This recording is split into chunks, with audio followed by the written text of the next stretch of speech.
everybody, it's Caitlin, your geek girlfriend. Welcome back to my channel. My daughter is asleep downstairs, and it's crazy to say that our daughter is here. She's healthy, she's perfect, but we are going to talk about something completely different in this video. We are going to do my 2025 year in review movie edition. I dropped my book reviews for 2025, like my year in wrap up books, just a couple days ago. So if you missed that one, go check it out. But I'm filming from my daughter's room, so I can kind of sit in my rocking chair, and we're just going to go through all the movies that I watched in 2025.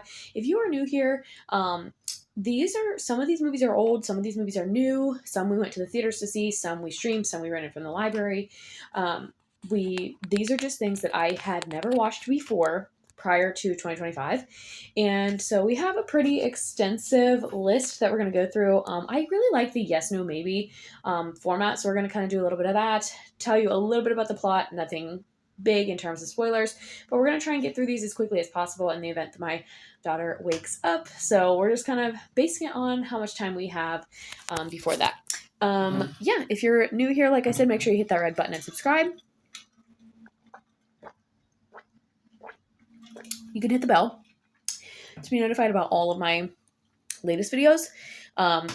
We are going to talk about postpartum. I will be sharing my birth story on here, and all those types of things, as well as what we actually used from our registry, things that I wish I would have registered for. All of that stuff is coming later, but I wanted to get my year-end wrap-up videos finished. So let's get into today's video and all of the movies. Starting off with The Age of Adeline, starring Blake Lively and Michelle something. He's in Game of Thrones. He plays Daenerys's like bodyguard, I guess. But he looks very fine in this movie. So if you're a fan of him in Game of Thrones, then you'll probably like him in this movie. This movie is similar to The Curious Case of Benjamin Button, but Blake Lively plays the lead, and she is a woman who does not age. So whereas Benjamin Button ages in reverse, Adeline doesn't age at all due to like a tragic accident.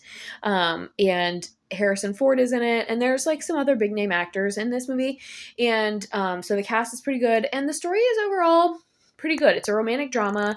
I would say if you like romantic dramas, kind of like the supernatural type of thing, because it's definitely borderlines that, then this one is a maybe. But yeah, so overall, I would give this one probably like a 7 to a 7.5 out of 10. Would I watch it again? Probably. And yeah. So moving on to The Outsiders. This was the 80s movie adaptation of the book. And this cast is loaded. Ralph Macchio, Patrick Swayze, Emilio Estevez. Like, there are so many 80s male actors in this movie. And this is where the line "Stay Golden Pony Boy" comes in. If you know anything about that. The Outsiders is considered a classic novel, and it also recently got a Broadway musical adaptation, which surprisingly I'm intrigued by. Overall, as a movie, and I do actually have a full review of the book here on the channel as well. You'd have to scroll way back down because I read it a few years ago. But in terms of a movie, I'd probably give it maybe like a 4.5 or a 5 out of 10. Which is about what I gave the book, to be honest. It just was not for me. It's kind of a coming of age male novel. My dad read it as a kid and he really liked it. So I just think as a woman, I just didn't enjoy it as much as maybe some male readers would. And similarly to the movie, my husband actually watched this one with me, and he was not a fan. But it kind of has like some social class system dynamics in there. It's all like a bunch of like boys who don't really have strong parental figures, various forms of kind of neglect happening, and they all kind of band together, and there's some gang stuff. So, do with that what you will. Like I said, I'd probably give it a 4.5 to a 5 out of 10, maybe like a C. Age of Adeline would get a solid like B, maybe even a B plus, closer to that A. But yeah, anyway, moving on. Air Force One, starring Harrison Ford. This movie surprised us. let me tell you how we came about watching this movie. So we have a ton of movies in our collection, and randomly we'll just decide to pick a movie that neither of us have seen, and we decided to start with letter A and just work our way through. So we did Air Force One was our A movie, and we both were actually pleasantly surprised by this movie. This is a like action thriller. Harrison Ford plays the president, and his Air Force One gets hijacked. And somebody, I think it's either it might be Gary Oldman. It's somebody like pretty famous, plays the lead hijacker in the film. And so you've got like two big names in there. His wife is also somebody pretty famous. And so the whole premise of the movie is Harrison Ford trying to trying to land his own Air Force One. Glenn Close is also in the movie. She plays the vice president, and there's a whole thing going on the ground as well. So I would give this movie a solid A. It's a nice action thriller. It is one of those movies that you might not be able to watch more than once, but if you've never seen it, it was pretty intense. We were both like on the edge of our seat. There were some jump scare moments in there. It was, a pretty solid action thriller. Moving on to A Beautiful Mind, starring Russell Crowe. This is based on a true story. This is like a biopic before biopics were like the thing. And Russell Crowe plays the main character, and honestly, I forget what the main character's name is. It is based on a true story though, and the main character has schizophrenia, and he is a mathematics professor who gets recruited, or in his mind he thinks he gets recruited to like solve and like help like solve Nazi terrorist like puzzles or ciphers. Ed Harris is also in the movie and plays one of the personalities. But yeah, it's very poignant, very real, and it's one of those movies that kind of is hard to watch to a certain extent, just because it's like crazy like how much some of these individuals kind of endure with these diagnoses. So we both liked it. It's one of those movies that would be hard to watch multiple times, but a solid like B film. I don't know if I would give it an A. It is a little bit long, but overall I do think I enjoyed it. So I would say high B for sure. For that one. Moving on to Anyone But You. This is a romantic comedy starring Glenn Powell and Sydney Sweeney, and you'll notice a trend here in some of our movies because I have recently discovered Glenn Powell and am very fond of Glenn Powell, and my husband is the same about Sydney Sweeney. So we both really, really enjoyed this romantic comedy. It is funny. It is raw. It kind of has some like ugly truth similarities. The one with Katherine Heigl and Gerard Butler, like it has similar jokes and kind of that raunchiness, but it's like an enemies to lovers, forced proximity, like so many classic tropes, and it's a good one. Definitely A. I have it on my list to like request to get it on DVD or Blu-ray to own physically because we both loved it. I hear there's going to be a sequel, and we will be seeing it because we both really enjoyed this one. The next one is kind of hard to see. It's Hotel Transylvania Transformania. This is the full-length feature film, Hotel Transylvania 4, and it was meh. This did not need to be a full-length feature film. This could have easily been a short film. I felt it was way too long. They just kind of rehashed the same plot line that they did in the first one. And the first one is a cute movie. I really like it, but this one just kind of rehashes that same thing, but on a more extreme scale. And so I don't think that this one even needed to be a full-length film. I actually have watched part of this twice, and the second time I was like, yeah, okay, I remember I don't like this movie. I would say this one, good for kids for sure, but this one for me is probably like,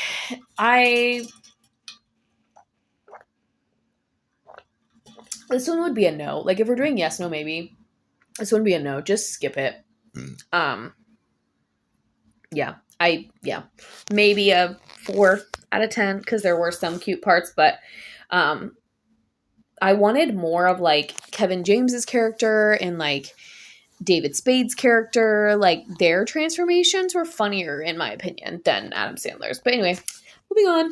Back to Black. This is the Amy Winehouse biopic. Definitely not our favorite biopic. Not the worst though. But definitely not what we were expecting. Um, it was just a solid okay. I would say maybe a 4.5 to a 5 out of 10. Maybe. If we're doing yes, no, maybe. I yeah, I just remember being disappointed overall. I can't even remember like why. I just yeah, I think I like we love the Elvis one, we love the Whitney Houston one. Bohemian Rhapsody is obviously very good. And so the more biopics we see, we just kind of like slot them in. And Reagan is also a really good biopic. If you have not seen that one. Um, and yeah, actually, I feel like that one might need to go in here because I feel like that came out in 2025. But anyway, moving on. Castaway starring Tom Hanks. Now, this movie, admittedly, I thought this movie was a lot older than what it was. This movie came out in 2000. And Toy Story came out before this movie. I think Forrest Gump came out before this movie. So this movie is a lot more recent than I thought it was. I thought this movie was older than it is. But this is the one where Tom Hanks gets stranded on a desert island and he names a volleyball Wilson, and it's like his survival diary, essentially. And this is another movie that's kind of hard to watch over and over again, and I feel like it was a one and done for me. I would say overall it also probably gets like a 4 out of 10. Not that it wasn't a bad movie, but there were parts that just kind of drug on. It was one of those things where we kind of knew what to expect, and then when Tom Hanks finally gets home, like we wanted there to be this like really dramatic like reuniting, and that is not what happened, and we were both disappointed because this is a fiction. This is not based on a true story, so they could have made this have a better ending than what it did. So yeah, I would say maybe. Kung Fu Panda 3 is another maybe. I really really liked Kung Fu Panda 2, and the first Kung Fu Panda is obviously iconic.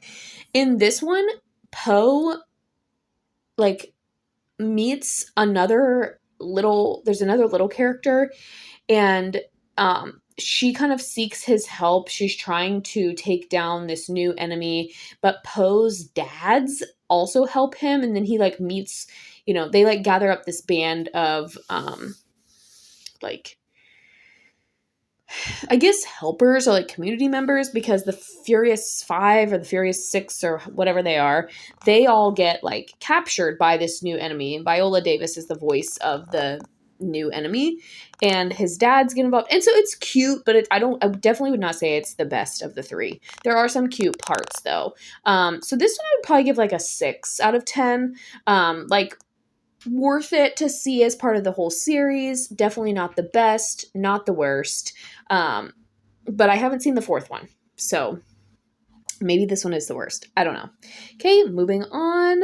We're going to go here to Elio. This movie came out in the summer of 2025. Absolutely adorable. 10 out of 10.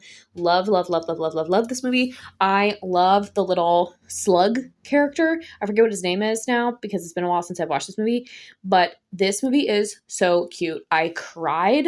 I was pregnant at the time when I watched it, so that could have been part of the reason why, but my husband also teared up a little bit. There's such a strong family storyline in this, and like belonging and sense of belonging and where you can get your acceptance from. And there's a big part in here about like the role of fathers and fathers showing emotion and like non-conventional mothers as well. So lots of really strong like parental storylines here. I absolutely love this. Definitely give it an A.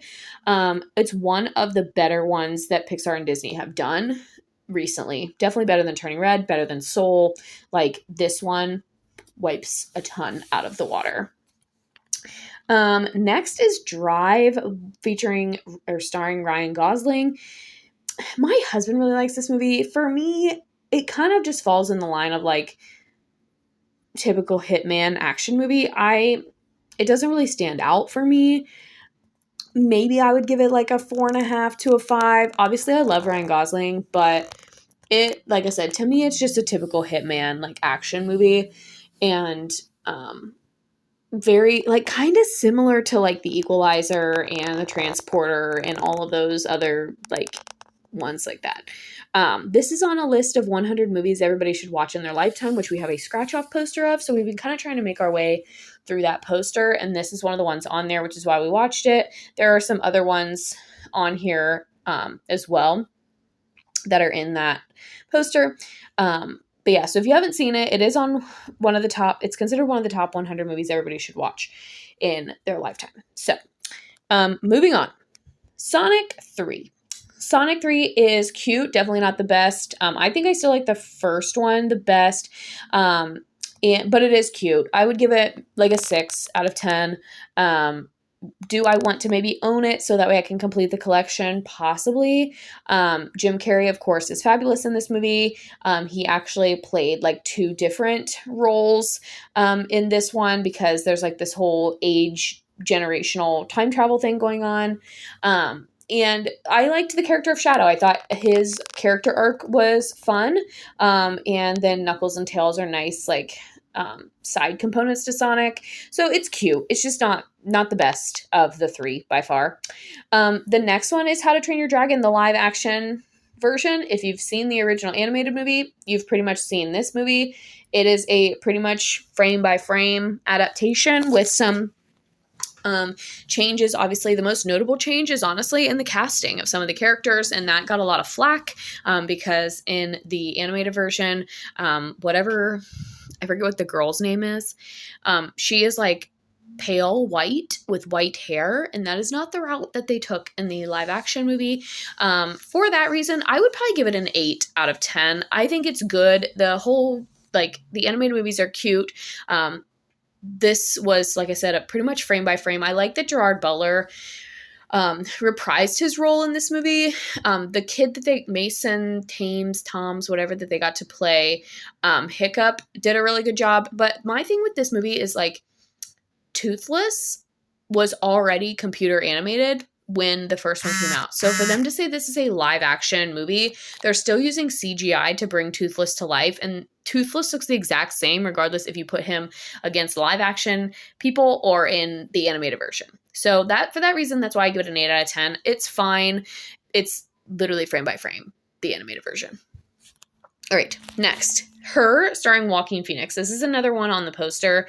This movie I wanted to like more than I did. My husband had watched this movie before, and he was like, oh, this is a pretty good movie, like good sci-fi movie. It is considered a romance, so it's like a sci-fi romance. This movie got really weird really quickly, and like, if you are somebody who's more on the conservative side of like sexual content and things like that, then you will probably feel the same way. This movie got, like I said, very weird very quickly. And there were things that were interesting about it, but for the most part, I remember watching it and just be like, okay. Like, there were several moments like that. Essentially, Joaquin Phoenix falls in love with his, like, smartphone, essentially. Which is an intriguing concept with when this movie came out, because this was before before AI was like big. And so it's still like parts of this movie we were watching, we were like, wow, this is like, there are people who probably get to this point, but it got really weird really fast. I would give it maybe a 6 out of 10, like a C, because like I said, it just got, so this is a maybe. For sure, a maybe. The next one is The Terminator. My husband has been begging me to watch this movie. He loves The Terminator, especially Terminator 2 Judgment Day. He had been begging me to watch this movie. I finally watched it. Again, typical action hitman movie. Arnold Schwarzenegger, this is his iconic role. He plays the Terminator. Terminator is a robot who can't die. Different things like that. And it was fine. I guess I would say I enjoyed it more than I thought I was going to, but overall, these movies are not my type of movies. So I would say maybe a 7 out of 10. Like, maybe a B minus. I don't know. I know people love this movie, but this is just not my type of movie. So I want to preface that this is just not my genre. Give me the kids movies, the romantic comedies, the biopics any day. Action movies just are not my thing. They're not my thing. Okay, next is Fences with Denzel Washington and Viola Davis. This movie also came out more recently than I thought it did. And I rented it from the library because it was in a Watch Mojo video about like times where we knew actors were here to stay or something like that, which is why I was shocked to see when it came out. But overall, this movie was just okay. I actually struggled to watch this movie. I think I had to pause it and restart it again. Um, I wanted to like this more than I did. We like Denzel Washington, we like Viola Davis, and this just did not. I don't know. I felt it was slow. I think certain audiences will really enjoy this movie. It just was not for me. So for that reason, I would give it a solid maybe. I would say it gets like a 3 out of 10, maybe a 3 to a 4 out of 10. Like I said, I thought it was slow. I think Denzel kind of repeats the same narrative over and over and over again in the story, and it kind of got old pretty fast. Next one is Companion. This is a thriller horror movie, sci-fi thriller, and this one surprised us. We actually enjoyed this movie quite a lot. This I would probably give an A. This is also a movie though that you can't watch. I feel like you can't watch it more than once because once you know how it ends, then it kind of spoils it.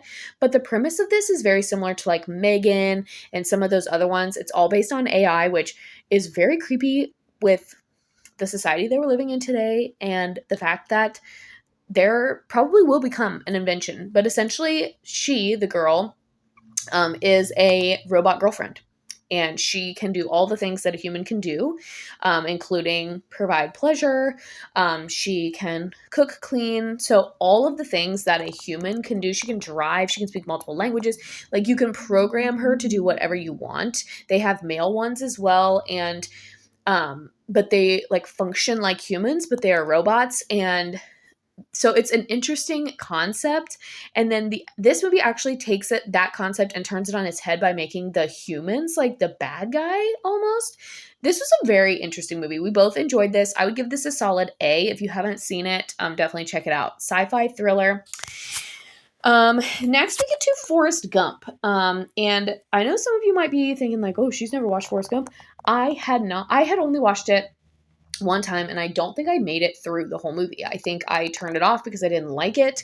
Because originally, upon first watch, I thought that the movie was kind of belittling individuals with developmental disabilities or mental handicaps, challenges, things like that. But upon further review and upon watching it from start to finish and giving it a fair shot, I actually realized that that's not the case, and that Forrest Gump literally just is a bystander for all of these really major historical events, and then he retells the events. And there are some things that it's like, there are some jokes and things like how he interpreted the situation that I think are intended to be funny, but for me, I just kind of enjoyed watching him kind of interpret the situations. But admittedly, I did not give this movie a fair shot when I watched it the first time. So now I've watched it again, and I do think that this is a movie that everybody should watch just for the sheer historical aspect of it. Like the Vietnam War is heavily talked about, the Vietnam War Memorial, the protests that were all going on around the Vietnam War, all of that stuff. Forrest, like, watches all of that happen. So from a historical standpoint alone, I think it is worth watching. Some of the, like the running and the Jenny stuff, you can kind of overlook, but actually him and Jenny have a very, like, what happens to Jenny is actually very sad. And Forrest like has to kind of deal with that. And Jenny has her own things going on that Forrest kind of has to figure out on his own later. And so yeah, I would give that movie a solid like 8 to 9 out of 10, and I do think it is a yes. The next one is Doubt. This movie surprised me. This is a very short movie. It literally runs like 65 or 70 minutes. You put it in, and it's just very fast paced. Essentially, the premise is Philip Seymour Hoffman, R.I.P., plays a priest who Meryl Streep and Amy Adams accuse of molesting or harassing a young boy. And the story is about how Meryl Streep tries to get Philip Seymour Hoffman to admit to it, / how she gets him to leave, / like how she takes care of that situation. It is very like I said, it's very fast paced. Viola Davis is in this movie as well. And just some of the dialogue that is shared among the characters is very interesting. And you know that some of these conversations happen in real life. I definitely would give this one like a 9. It is a very powerful drama and it's so fast. It is definitely worth the watch and some really great performances from the whole cast. Next is Twisters, the new one, not the old one. Admittedly, I have not seen the original Twister, but we have another Glenn Powell performance here. And we also have Anthony Ramos Jr. from Hamilton. He is in this as well, so good for him. And this one is good. It's a very solid movie. I would say easily a solid 8, a nice high B, low A movie. I feel like you could watch this movie again. It's got a pretty cool soundtrack. Glenn Powell, of course, is lovely in the movie. But the premise is essentially Glenn Powell has like a crew of YouTubers essentially, and they storm chase. And then Anthony Ramos Jr. and the female lead are like scientists who storm chase, and they kind of go up against each other. And apparently it is very, very similar to the original. This was considered a remake, but still, we enjoyed it. I would give it a solid 8. Say it's a yes. The next one is Casablanca. It took me 3 times to watch this movie. 3 times. I had to sit down, watch a little bit of it, go to sleep, turn it back on a couple days later, watch a little bit of it. 3 times. For me, I just do not get the hype of this movie. I borderline didn't even understand what was going on in this movie. I don't know if it was the black and white. I don't know if it was just the premise, the time that it was made. I just don't get it. So for me, this one is a maybe. I think this is a movie that maybe everybody should watch, but just know going in that it's not going to knock your socks off, because it didn't for me.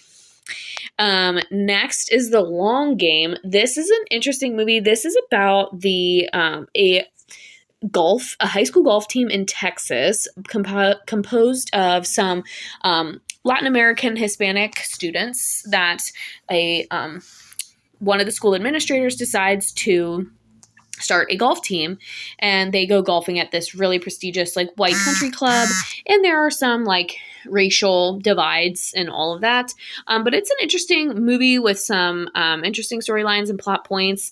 It was pretty good. I would say an 8, 7 to an 8 out of 10, especially if you like sports movies. This one is about golf if you like golf movies, and yeah, it was a nice movie. We watched it. It was solid.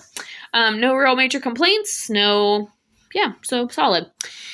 Next one is Flight Risk. This one is a very hard maybe. Like, Topher Grace and Mark Wahlberg are in this movie. We're used to seeing Mark Wahlberg play more of a heroic character. He actually plays the bad guy in this movie, but there's like a lot more into that. Like, he is the bad guy, but he's not. There's like a whole other slew of like behind the scenes things that happens. I think for me, this movie is more slow paced than I was expecting it to be. And when we were watching this movie, my husband fell asleep while watching it. So we kind of paused and then restarted the movie, and that really killed the momentum for me. And so for the second half, I was just not really into it. So I would say it's a maybe. I would say the most exciting part is like the last 15 minutes. The rest of it is just very slow and so solid maybe. I would give it like a 5, possibly. The next one is an absolute yes, The Wild Robot. Hands down, 10 out of 10. Absolutely love.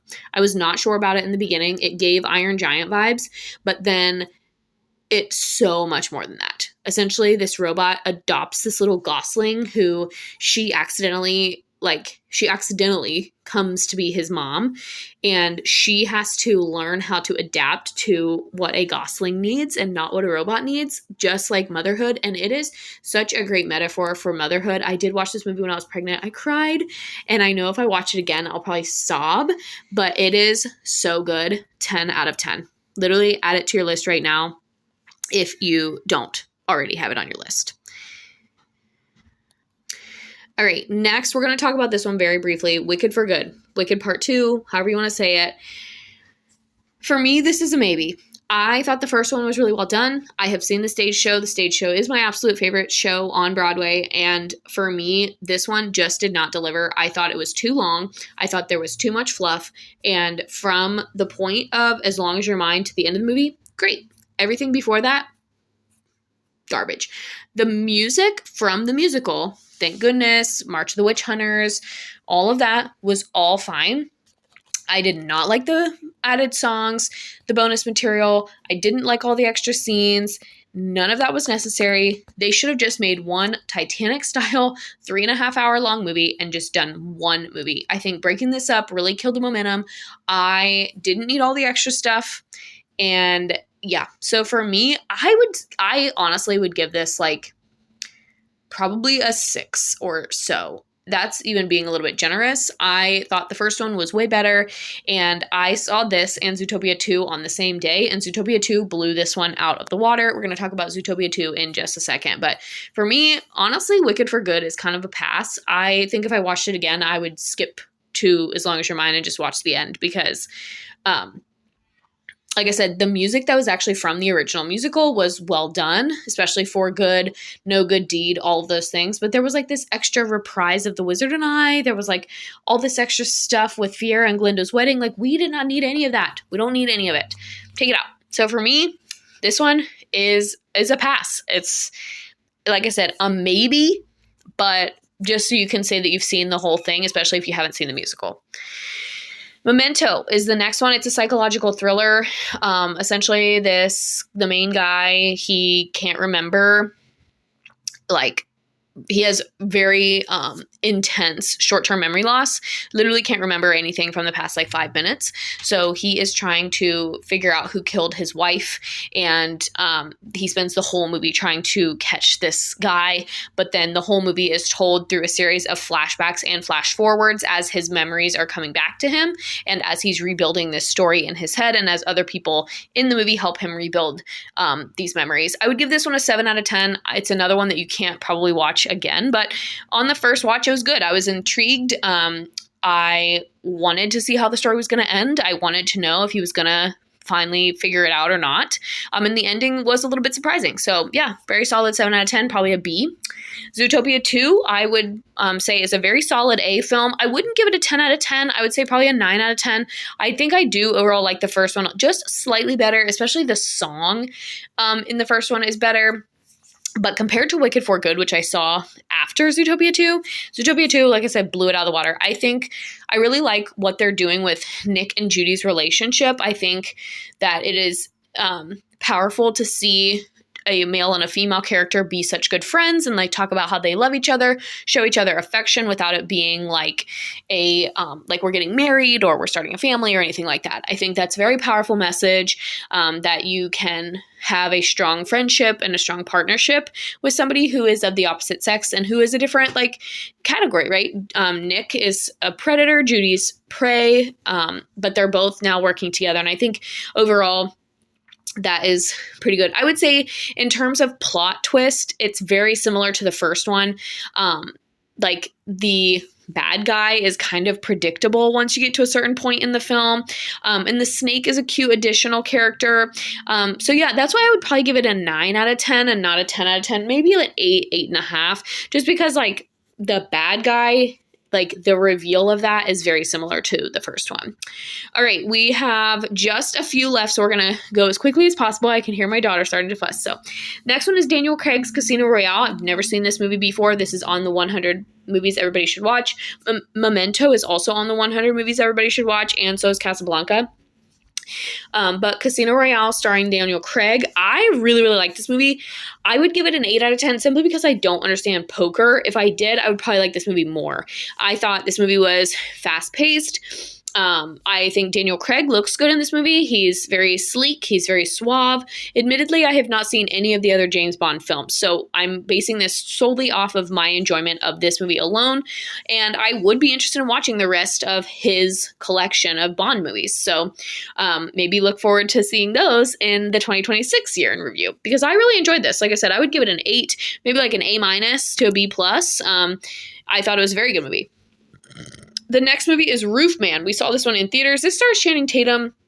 This is another biopic about the man who was known as the Roof Man. And the Roof Man, like, was made famous because he would break into McDonald's through the roof, steal money, and then he actually ended up living for like 6 months in a Toys R Us store. the movie follows most of that, but he ends up like getting into a relationship and all of these things. And this was a movie that we we just picked willy-nilly because we had some free movie tickets that we wanted to use, and we left the movie like, wow, that was great. That was a really good movie. Definitely a solid 8 or a 9 out of 10. We actually asked for it for Christmas to have on Blu-ray or like physical media because we want to own it and we want to watch it again. So this is a good movie. Kristen Dunst is in it as well. And yeah, we really, really like this. Solid 8 or a 9, definitely an A movie. Next is Freakier Friday, the sequel we've all been waiting for. This movie for me gets another solid 8 to a 9 out of 10. I loved the homages to the original. Chad Michael Murray is iconic in this one. I love that they brought her little brother back.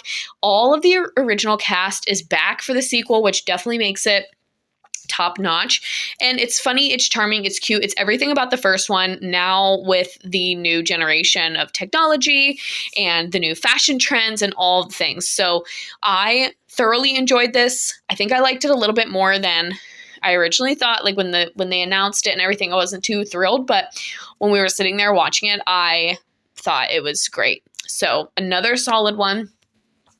The next one is One Battle After Another. Now, this is a movie that was rated really, really highly on IGN, Metacritic, different critique sites that my husband follows and watches. Everybody gave this like a 10 out of 10, best movie of the year.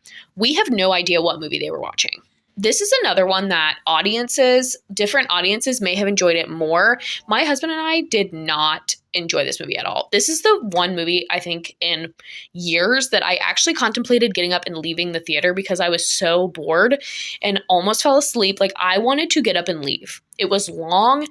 It was just like there was so much that we didn't like about it. I would have to do a full video just on what we didn't like about this one. But for me, this is a no, and it would get like a 0 out of 10 because I wanted to get up and walk out of the theater. We have 3 left. We're going to go really, really fast.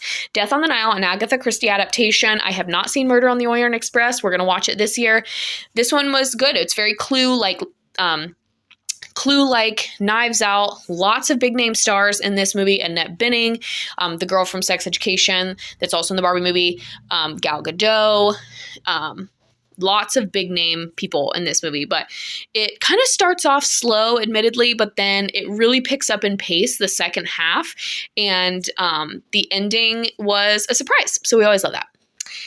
Last Christmas, starring Emilia Clarke, aka Daenerys from Game of Thrones, and Henry something from Crazy Rich Asians, and A Simple Favor, he's in this as well.